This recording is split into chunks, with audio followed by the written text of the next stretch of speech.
Oh, so I'm not going to, okay.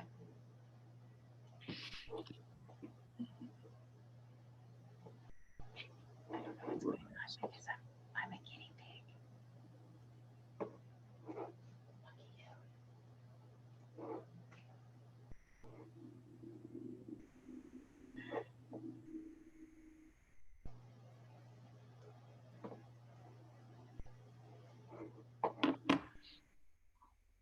Are we live now, Luke?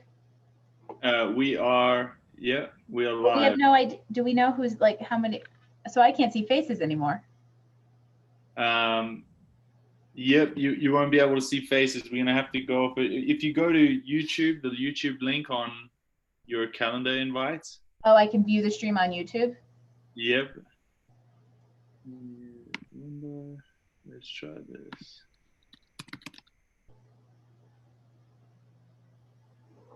I want to make sure I didn't screw anything up. I'm still there, right? Yeah. Mm-hmm. Okay.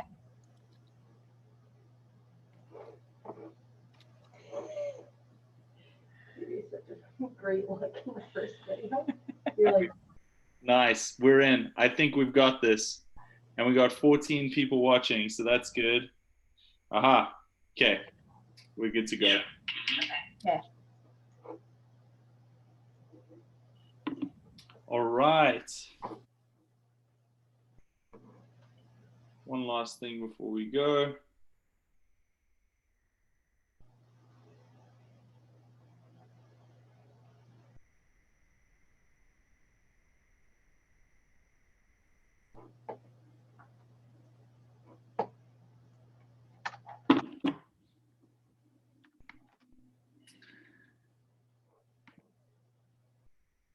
Yeah, I think I'm going to can the live stream and do it through Zoom.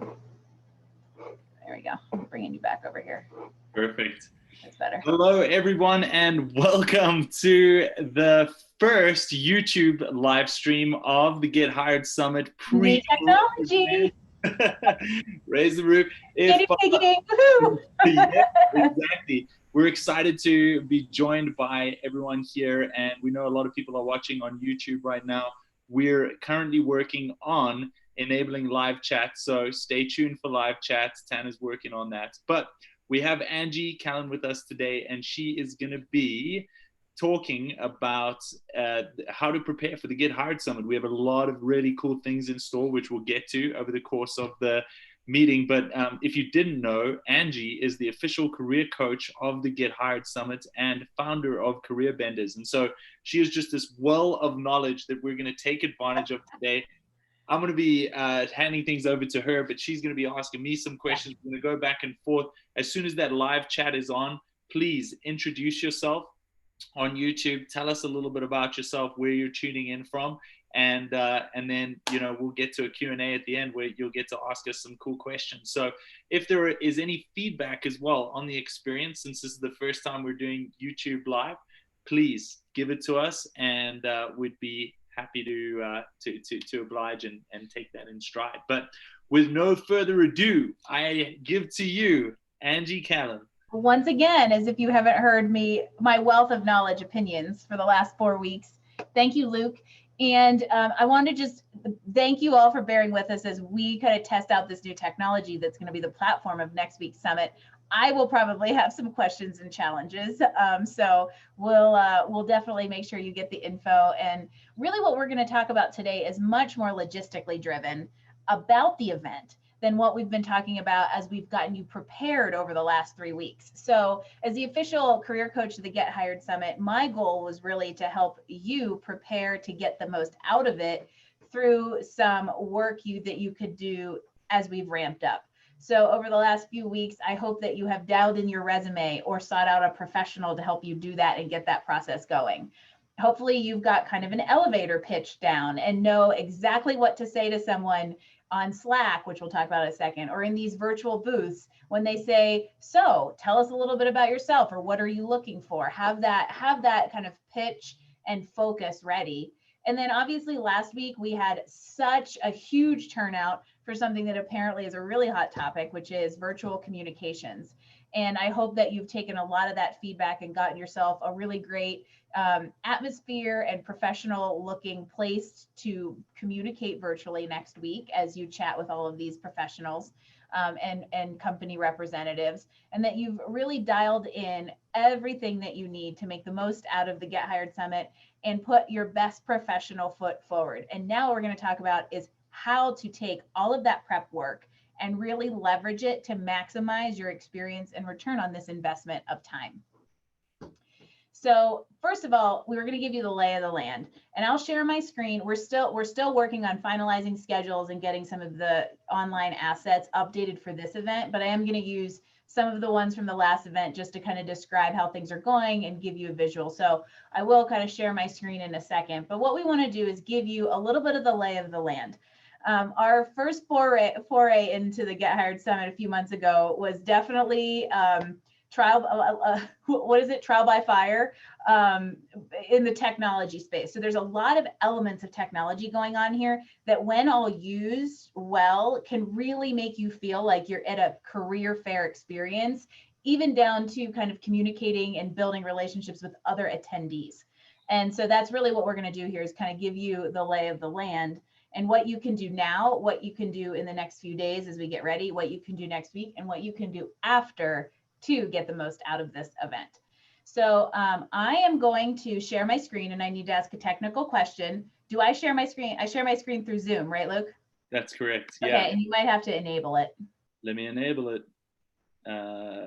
It's one of the most annoying security features Zoom has added, I gotta tell you.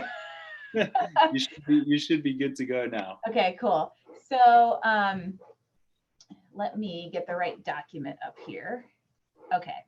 So first thing we want you to do is really take advantage of our online resources. So in the next 3 to 5 days, you're going to get a bunch of emails about things to register for, and there's going to be a lot of updates rolling out on gethiredsummit.com. So the first thing that we suggest that you do is come here to the homepage and explore a little bit. And really what I suggest you explore is not only the speakers to get an idea of who's going to be presenting, and my mug once again is here, but I want you to look through this list of sponsors. These are the companies that are going to be represented at the Get Hired Summit. So what I want you to do is really dive into each one of these and get an idea of who's playing in the space that you may want to be in or might be able to market yourself to, because it'll give you an opportunity to then align your strategy and your schedule to make sure you get in front of the ones who are the best fit for you or have the highest potential for you. There is also a job board that I just realized. I'm going to turn off screen share for a second because I've got to pull it out of my email. But there's also a job board for the Get Hired Summit, and these sponsors have active openings listed on the job board. So hold tight for a second.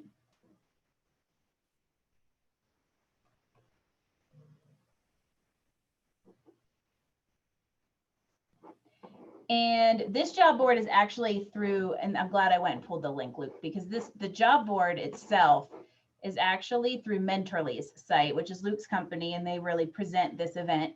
And so this is a really great way to get an idea of, I mean, there's 32 pages of jobs open here that are either specific to Mentorly partnerships or the Get Hired Summit. So this is a really, really great way to mine current opportunities that you may then be able to get in front of someone for when you're at the event. Go ahead, Luke. Intersect there real quick. So that job board, we're integrating it today, in fact, on the Get Hired site.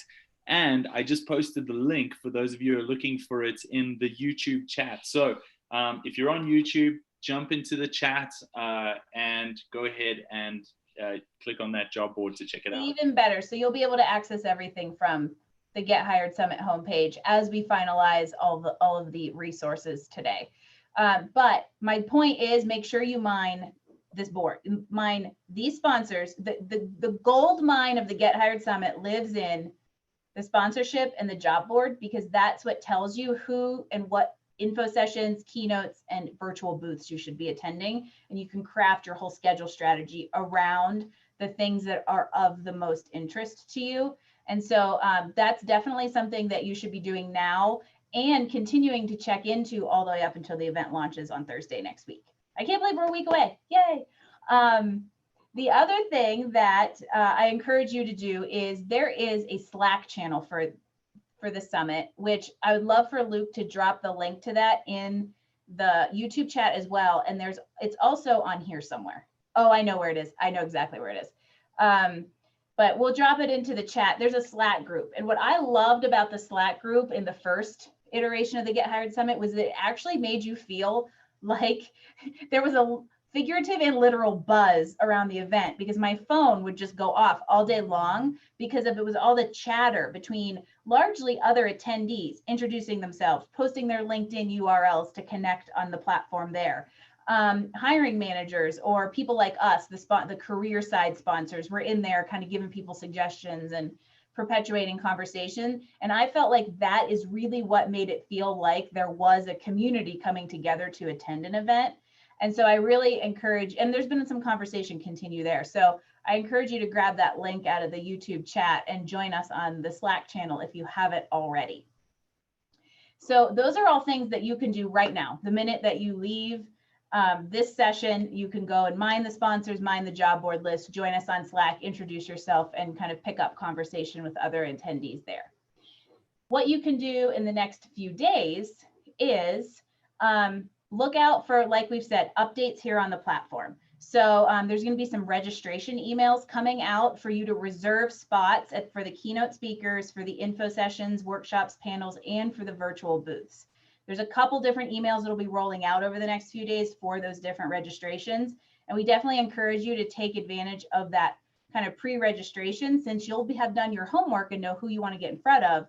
So you can definitely grab a seat at the right table, especially when it comes to those virtual booths, because these really high priority employers, those seats are going to be a little bit more coveted, hard to find. There's going to be a little bit more turnover. So keep a lookout for that stuff so you can sign up for what you're interested in based on this research you're going to do. And then one of the other things is the agenda, I think, is going up on Monday, Luke? Yeah, so the full agenda, actually, so the agenda is going to be coming out proper tomorrow. Oh, okay, cool. So just to clarify, we will have all of the speaker signups tomorrow. So Perfect. We've got all of those speakers confirmed, and we are so excited to announce them. I've seen a sneak peek. It's really good. It is awesome. So people like Quentin alums, we've got Madeline Mann and Austin Belsack making a comeback for another session. They were amazing at the last summit.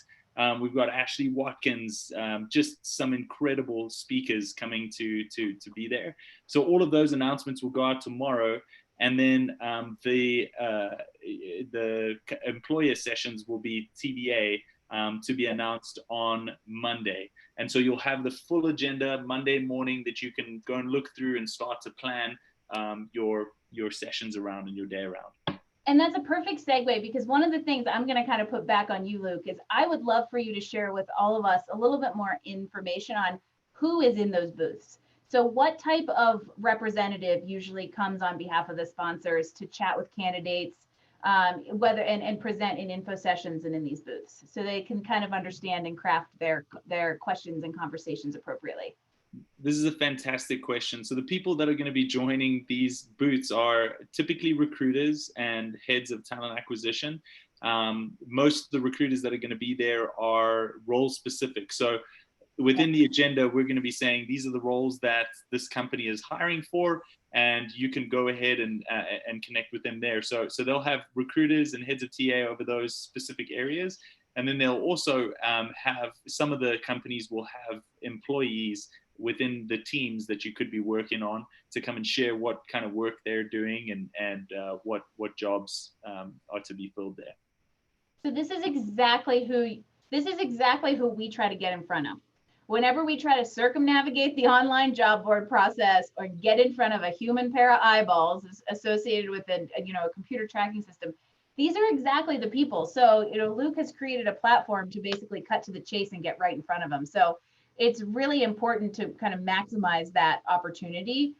And some of the things that I recommend that you do in that conversation, which I'll go back to last week, just, be mindful of the fact that these are kind of really coveted minutes for everyone. And you will leave a good impression if you respect that. And not only with your other attendees, but with, the talent acquisition representatives and the recruiters who are there. So be mindful of that and make sure you kind of keep the conversation appropriate, both in time and content. So a few things that are really great and appropriate to ask are, asking specific questions about the positions that are listed either on the job board or as, their general area of hiring right now. And maybe even getting an idea of where they're focusing their future hiring if something they have now may not align with your skill set. Other things that are great to ask about are kind of what are the skills or experience or personality characteristics that they typically look for in a new hire. It can help you understand how to build a skill or how to position yourself from a resume perspective if you are submitting. Because side note, I do recommend waiting to apply to these positions until after you've been in the virtual booths and had these conversations, because it gives you the ability to really tailor what you're submitting based on the conversation and really put a great foot forward and maybe even link something that you've spoken about with them. So these are great questions to help you build that really targeted, tailored package for the positions that are opening. So, what are they looking for? What are key skills and experience? What's the company culture? What does that recruiter or talent acquisition manager enjoy about working there? What's the culture of the team that you might be in? So they're great conversations that everybody in the room can get value out of, but it also gives you a little bit of insight in how to position yourself as best possible for the roles that they're hiring for.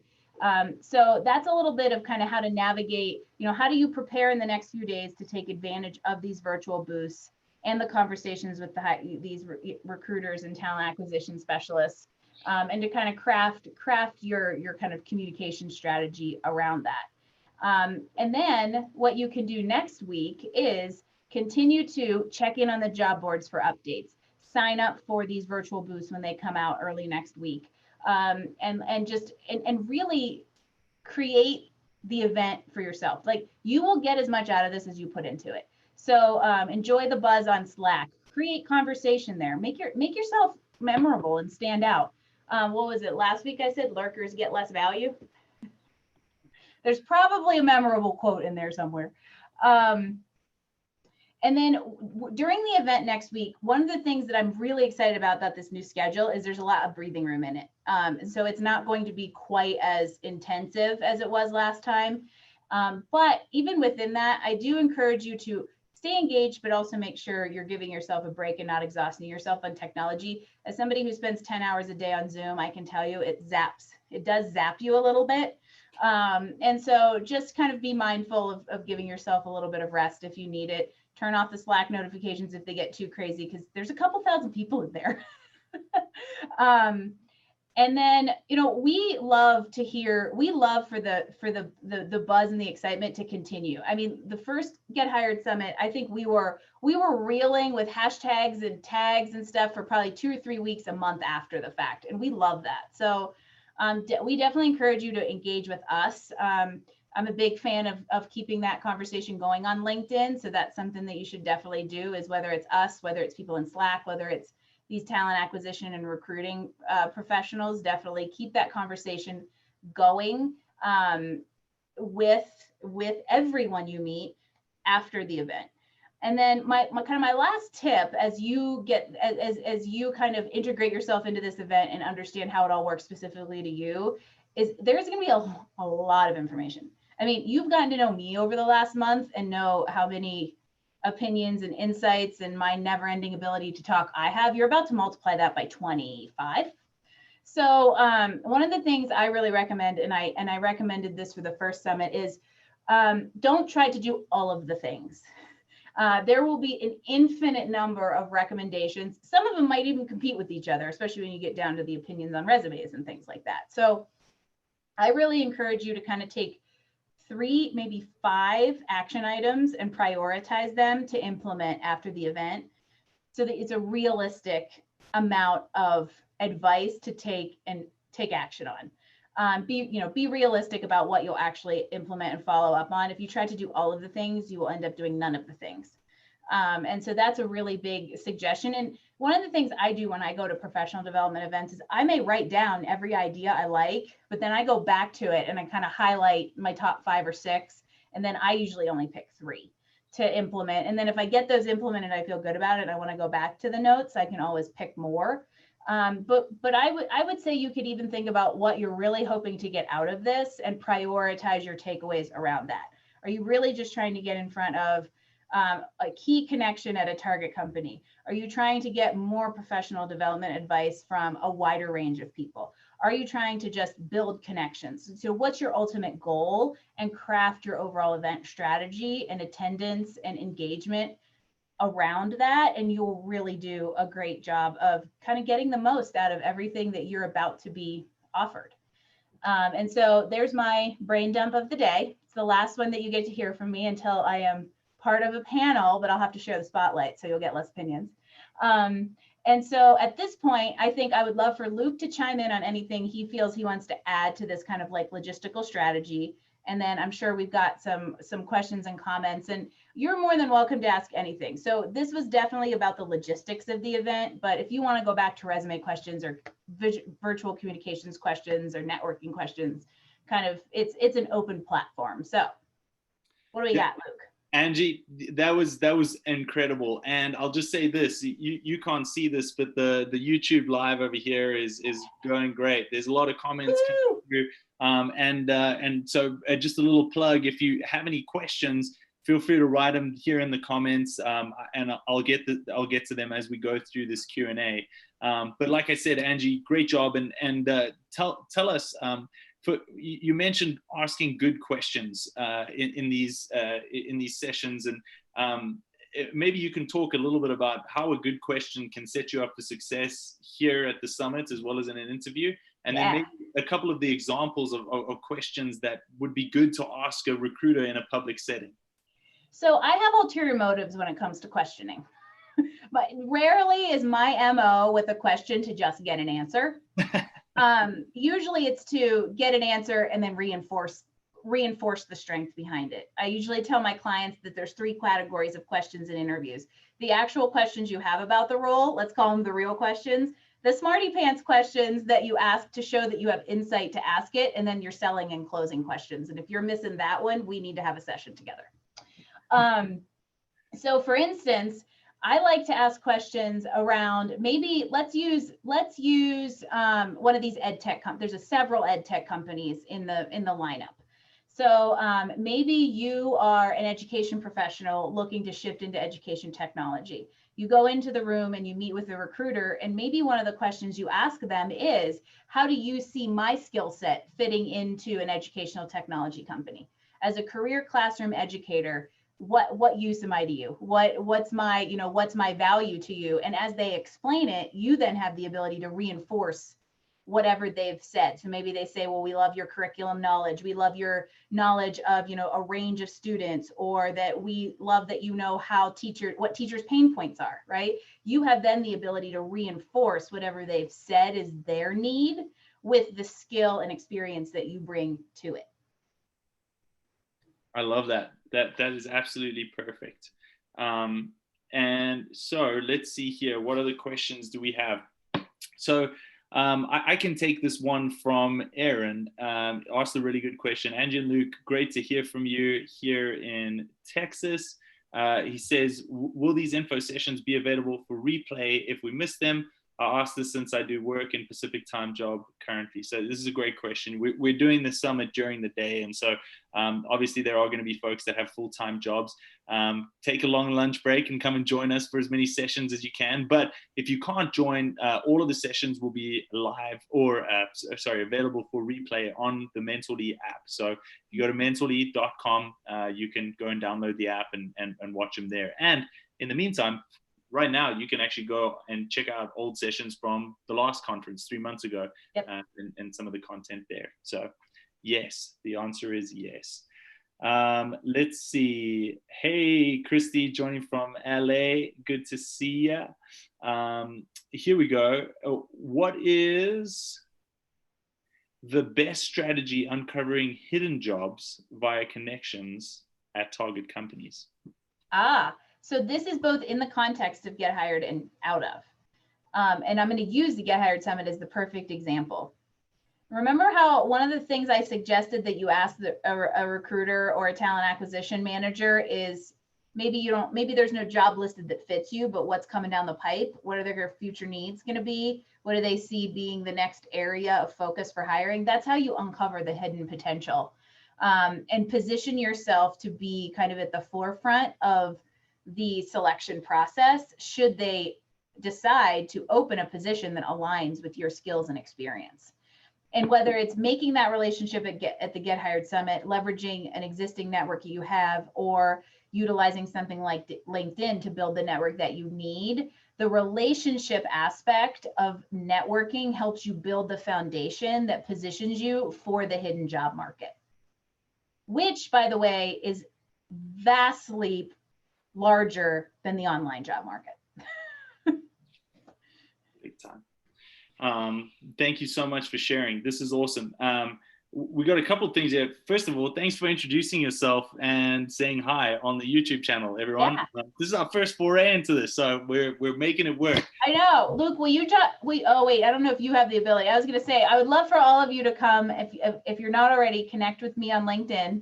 It's not very hard to find me on there. If you like the Get Hired Summit, I'm tagged in probably 1 out of 3 posts on it.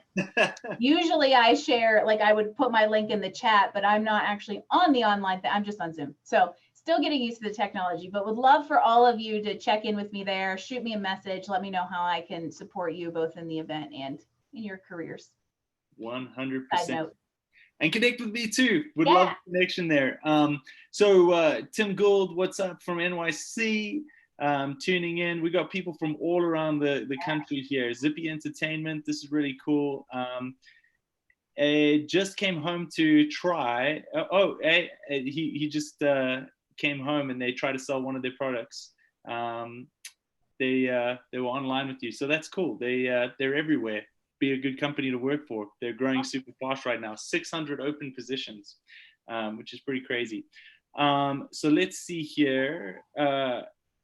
Catherine says, hi, I'm joining the workshop from College Station, Texas. Oh, that's cool. That's where my cousin went to school. Once you've applied to a job, what is the best strategy on following up, especially when there's no job post there to reach out to on LinkedIn? I gave this little secret last week. I'll give it again, but I'll wait for a second.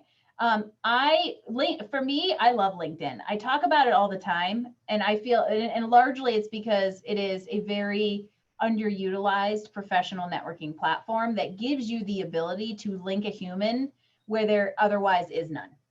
And so you can use search tools on there to find somebody and reach out to them via messaging, preferably whenever you're reaching out to somebody kind of cold and a recruiter.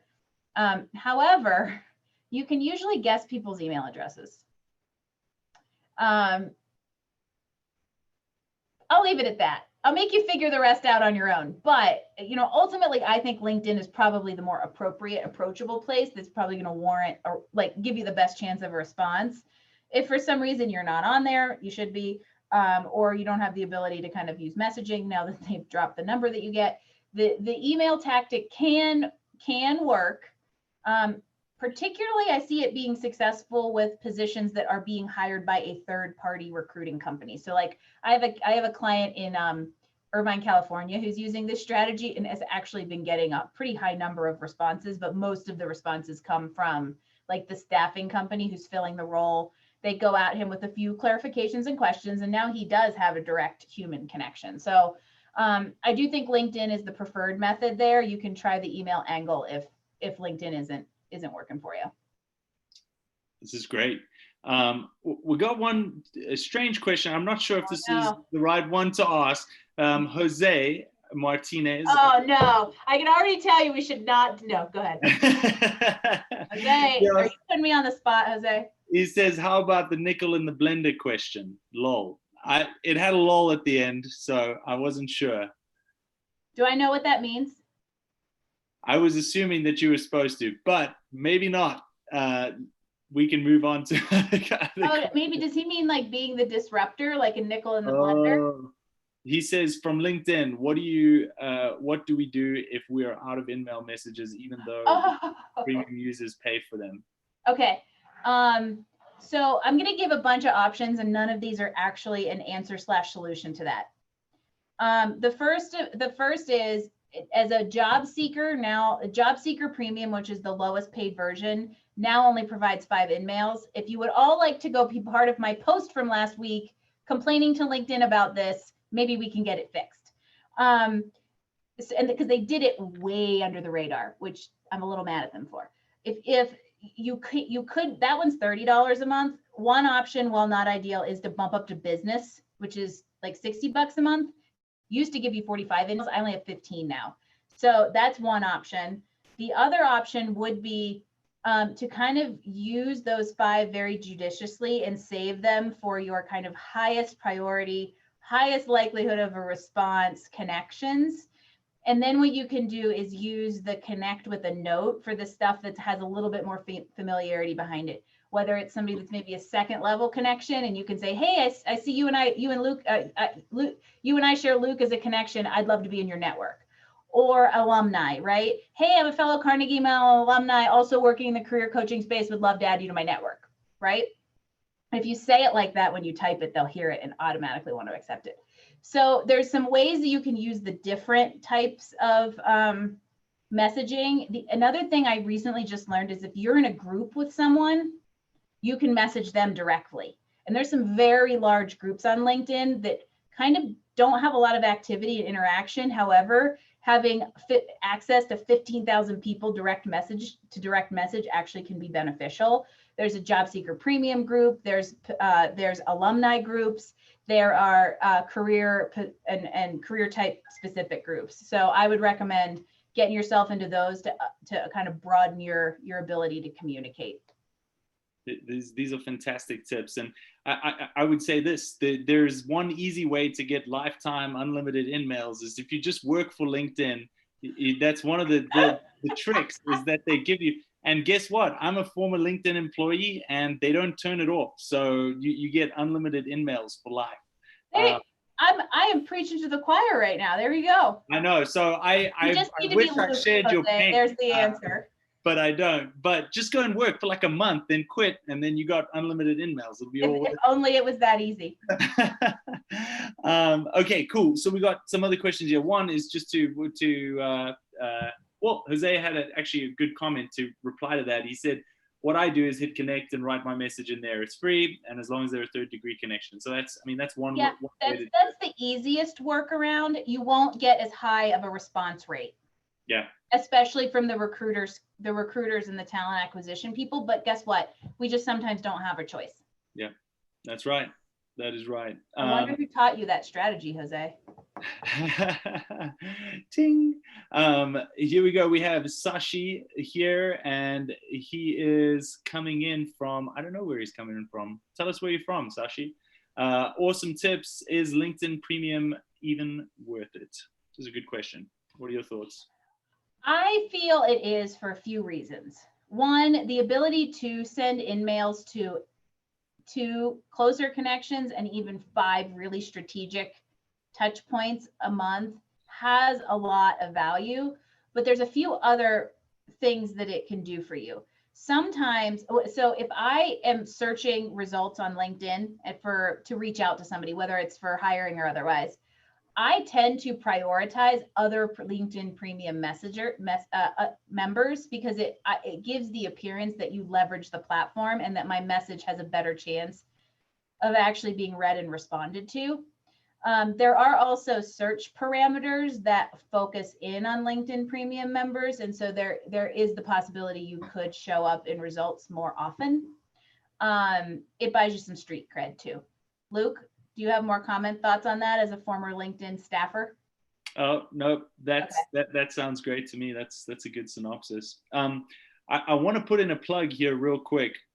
So a lot of folks that are going to be here on this call are looking for opportunities. Tomorrow, Wise Home Solutions, they're another smart home tech business here in Utah, located at the point of the mountain. They are running an information session where they'll be talking a little bit about what it's like to work at Wise Home. They're looking currently for a senior level staffer, so a controller for the business. So if you have finance and operations skills, come to that and check it out. And then 2, they're looking for door-to-door sales reps, and they hire year long as well as over the summer. So if one of those are a fit for you, please come in and check it out. We'd love to have you there as well. And then I'll have Tanner throw the link to that Eventbrite here in the comments. So Awesome. yeah, check that Yeah, out. some of the workshops that have happened kind of leading up to this have been really excellent. And some of these, like Vivint, 600 jobs. I mean, they're hiring like wildfire. So Yep. great resources to take advantage of. Over 1,000 job opportunities. It'll be much more than that. It's going to be insane. And just I saw a couple of comments about jobs on Mentally. Not all of the sponsors for the Get Hired Summit have updated the job board, and so stay tuned. Within the next couple of days, that job board is going to be blowing up like it did last time, and there'll be a good couple hundred jobs that'll be posted just in a few days. And so stay tuned over the next couple of days, and you'll start to see more opportunities that fit your skills and background. But Zippy Entertainment, they had a really good question. Luke, Angie, is this going to be set up going from table to table like most virtual job fairs? So no, we're not your grandfather's job fair. This is not, that was just a joke. If only there was a way to do that virtually. Yeah, no, but this is really what it's going to be is you'll have an agenda, and tomorrow you'll be able to see the first version of the agenda. And you can, similar to how you registered for today's session through Eventbrite, you'll be able to go and register for specific sessions and add them to your calendar so that you can save those and have the contact details really easy. But it's all going to be managed off of that agenda. So you don't have to worry about like navigating through some virtual world. And I've seen some of these virtual platforms where, you know, you kind of have to go through a passage to go and find the one company or whatever it is. Don't worry about that. All you do is look at the agenda and what times there are, and then you can actually click from the agenda straight into the live stream, and it'll be a YouTube live stream just like this today, and you can comment to your heart's content and tell us about all of your questions. Hope that helped.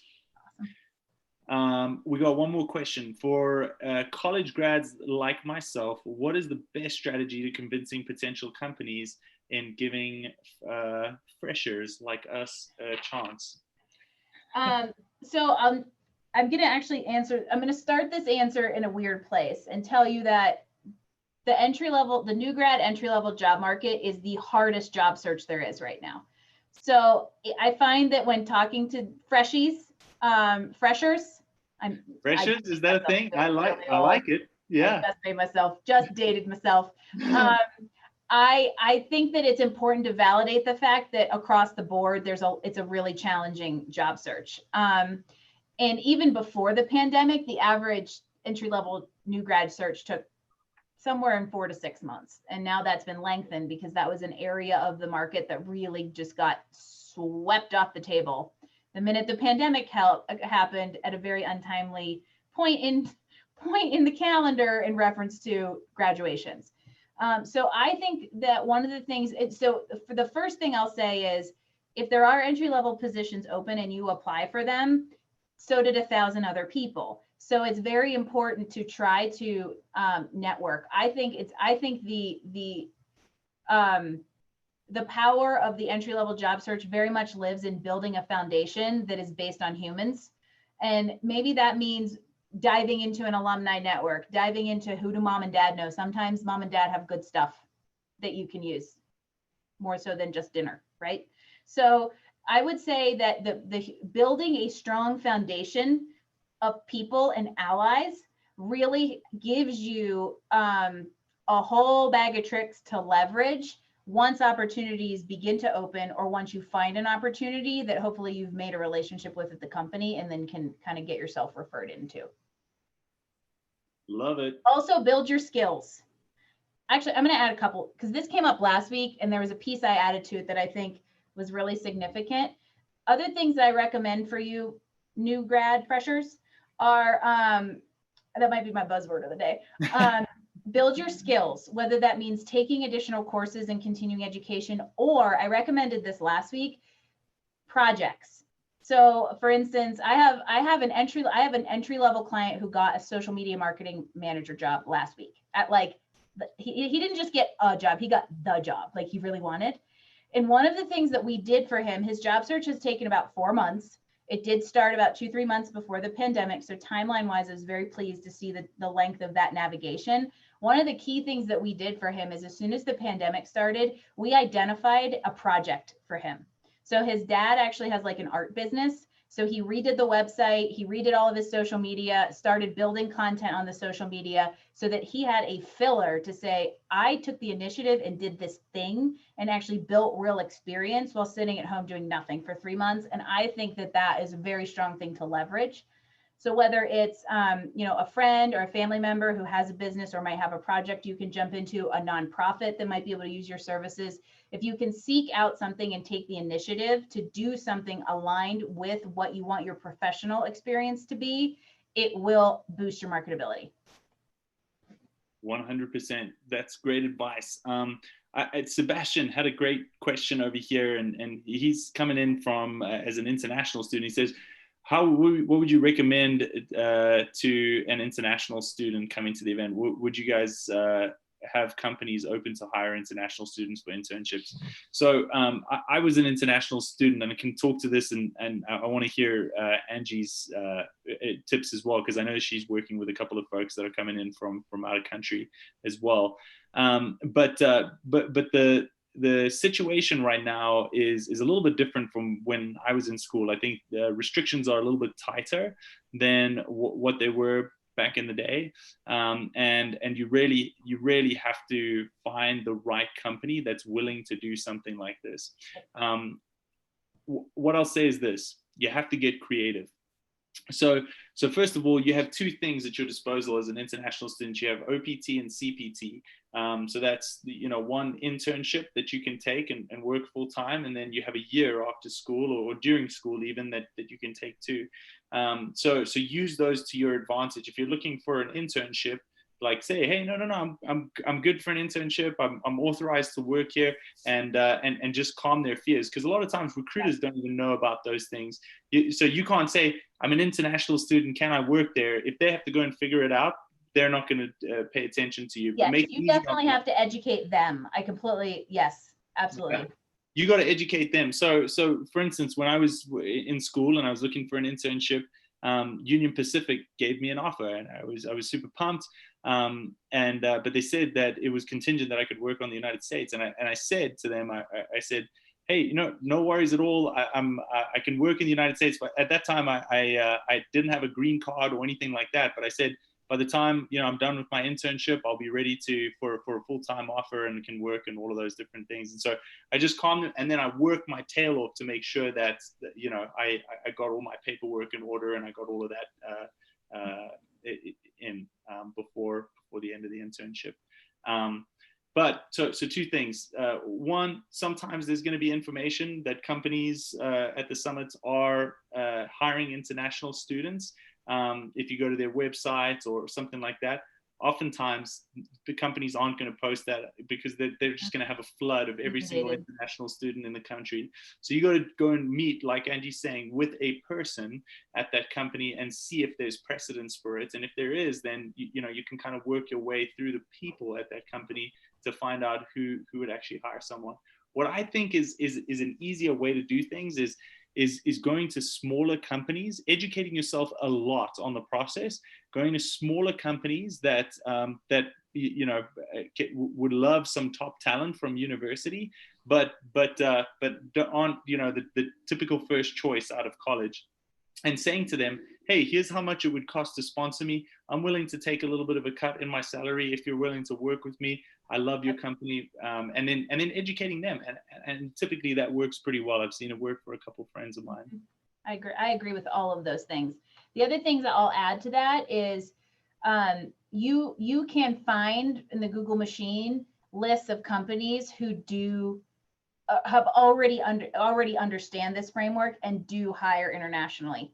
So that would be one thing I would do, so that you know who and how to network, so that you've already kind of lowered that barrier of education. And then another, and Luke's absolutely right, the creativity here, you've got to work like every tiny little angle. While the following is not ideal, it is a creative angle, and that is to immerse yourself in your country's operations of a company that's either based in or has core operations in the US, so that you can position yourself for a future transfer. And they already know your value because they've seen you work. Love that. That's really cool. Let's see.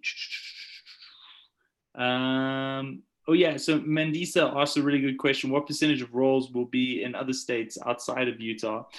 So yeah, by virtue of the organizing committees, networks, there are a lot of Utah companies that are coming to the Get Hired Summit, which is exciting for those folks that are local here. But many of the companies, Vivint, for example, Galileo Financial, I guess Wise Home Solutions, I'm trying to think, Lucid as well, Adobe. I'll drop that on you real quick. So they're going to be coming to the event. There's a bunch of them out that are hiring outside the state. So I don't have a percentage offhand, but I would probably say about 30-40% of the roles are going to be here in Utah. Otherwise, everything else is spread nationwide. So there'll be tons of opportunities for you if you want to do that. Will there be remote positions featured at the summit?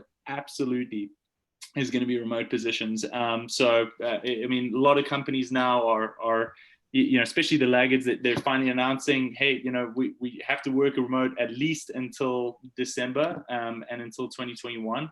And so you'll see a lot of that reflected today. There's in fact one company that's really cool, Automat AI. They're based in Canada, but I guess they would prefer people to be in Canada and relocate there, but they're open to some remote roles here in the States. So you can check them out. They're growing fast. So we have a couple more questions coming through. They said, I received a job offer and I countered and have not heard back from them. Should I sign the first offer by the deadline they gave me, or for the first offer, or avoid missing the deadline and losing the job? They said they would get back to me and they haven't. This is nerve-wracking. Okay, I'm just reading this and I'm like, oh my goodness. And I've had this happen with like 3 clients in the last just a couple weeks. Everything is moving in snail's pace right now. And so the word patience is something that we all have to adopt even more so. Just because you don't sign it does not mean you're declining it. There is open communications. It is probably taking, I had this happen with a client and it was like 10 days. It all worked out. She's going to corporate FedEx, but it was one of those situations where we forget just at all stages of the job search process that while we want to be everyone's priority, they've got 90,000 other things they're doing in addition to hiring us.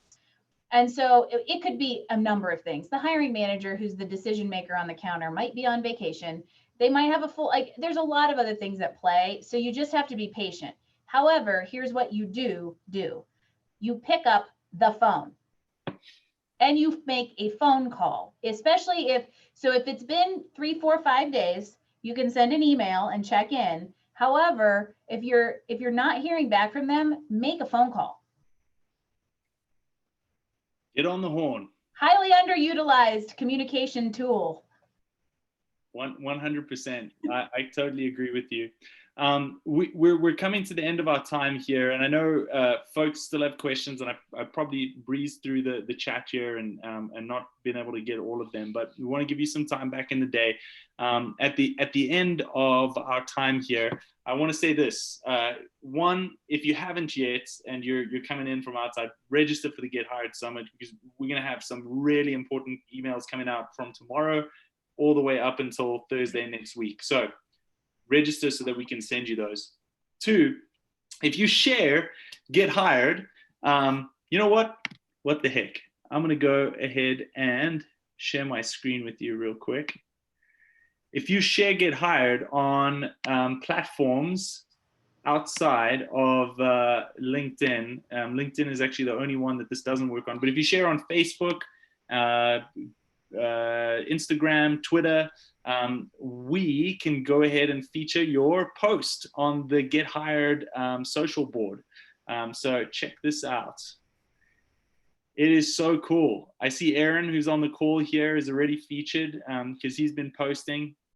But you can see a number of different posts that have come over time for the Get Hired Summit. Yeah, there's me from the last one. Yeah, super cool. And I might jump out and do something that we can't logistically do, Luke, but let me ask you a question. If from this point on, anybody that falls into this board, we can see who they are, right? Yeah, Which means if you share something and you show up on this board as of 2:30 Mountain Time today, all the way through the end of the Get Hired Summit, I will pull a winner and give a free resume review. Yes, this is awesome. Okay, I love that. We're making it up as we go along. Why not? I don't know. The way you said it, I was like, a giveaway is coming. And so this is a giveaway. This is a perfect opportunity. So go ahead and post, and you'd stand a chance to win a few free resume review from Angie Callan, official career coach of the Get Hired Summit. So go ahead and do that. And then, the last thing is register for this information session tomorrow. It's going to be great. I know the team, the founding team over at Wise Home Solutions, and they are incredible, really nice people, and they've got a really fast growing organization. So if you want to get on the rocket ship, do it. Then anything, Angie, before we head out? Haven't I talked enough? You've talked, you never can talk enough. I know. Please, like I said, I see a bunch of LinkedIn messages I've got to go check, but definitely please connect with me, continue the conversation on LinkedIn. You will see both me and Meredith, who is our marketing manager, in Slack with lots of buzz. And visit me at careerbenders.com. I do have an option to book a free strategy session if you feel like you might need a little bit more one-on-one guidance in your search or in professional development. We're here for you. We're here to inspire confident professionals, and the Get Hired Summit is one way to make that happen. So we're really excited to see you next week. All right, everyone. Great to be with you today. We'll see you next time. Cheers.